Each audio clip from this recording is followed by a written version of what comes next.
Welcome to ETH Daily, a daily briefing on the latest in Ethereum. Here's your latest for Monday, November 3rd, 2025. Balancer V2 suffers a $110 million exploit.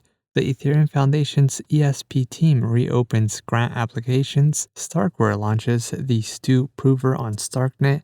And ZK-P2P releases V3 of its on-ramp protocol.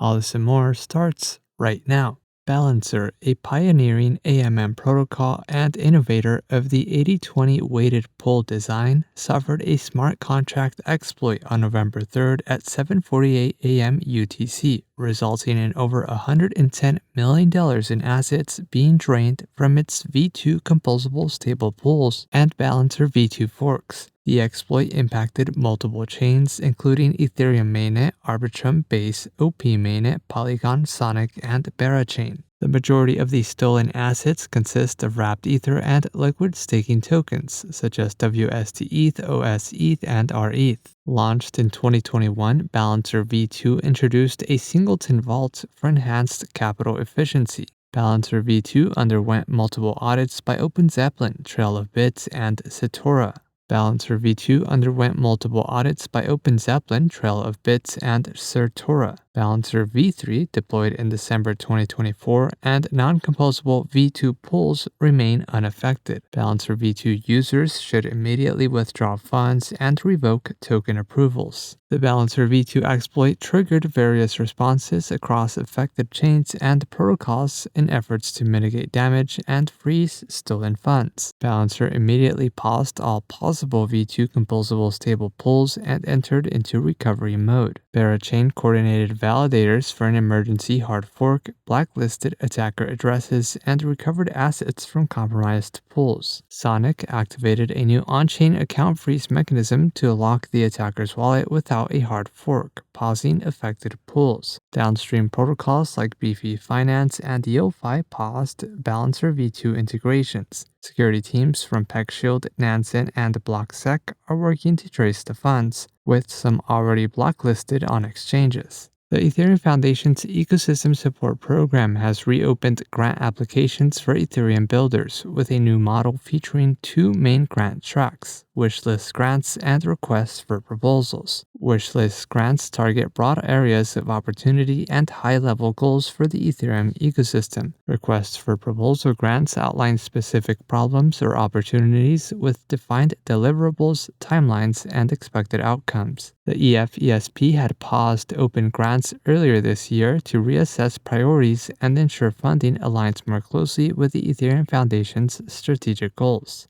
Ethereum builders can now apply for grants across domains like cryptography, privacy, app development, security, and community growth. And lastly, Starkware launched Stu, its next-generation open-source ZK prover written in Rust, now live on Starknet. Stu now proves every Starknet block, delivering 100x faster proofs and a 90% cost reduction compared to its predecessor, Stone. The prover leverages Circle Stark technology and supports both Cairo and direct AIR definitions. Stu enables client-side proving on low-power devices such as smartphones, supporting scalable, privacy-preserving applications. Future releases will include further cost optimizations. In other news, ZK-P2P releases V3 of its fiat-to-crypto on- and off-ramp protocol. Ethereum processes over 80 million transactions in October across Layer 1 and Layer 2s, and MetaMask releases a new developer hub.